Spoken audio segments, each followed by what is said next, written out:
নমস্কার।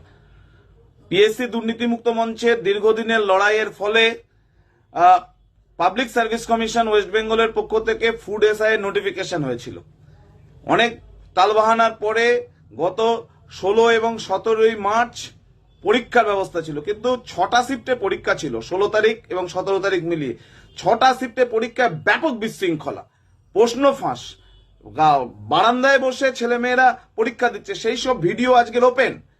এবং আমরা প্রথমে যেটা ভেবেছিলাম যে পরীক্ষাটা শেষ হয়ে যাক, তারপরে কোনো আন্দোলনের কল করব। কাল রাত্রেই আমাদের পিএসসি দুর্নীতিমুক্ত মঞ্চের পক্ষ থেকে ঘোষণা করি আগামী 20 তারিখ বুধবার পিএসসি অফিস ঘেরাও হবে বেলা 12টায়। এই দুর্নীতি চলতে পারে না।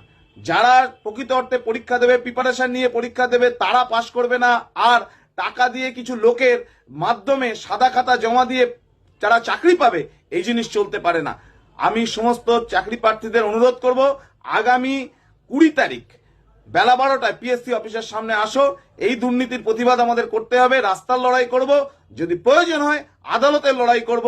পিএসসি দুর্নীতি মুক্ত মঞ্চ সারাক্ষণ চাকরি প্রার্থীদের সঙ্গে ধারাবাহিক লড়াই করবে, এর কোনো বিকল্প হতে পারে না। আপনাদের অনুরোধ, আগামী 20 তারিখ বেলা 12টায় পিএসসি অফিসের সামনে আসুন, দেখা হবে, লড়াইয়ের মঞ্চে লড়বো এবং এই দুর্নীতি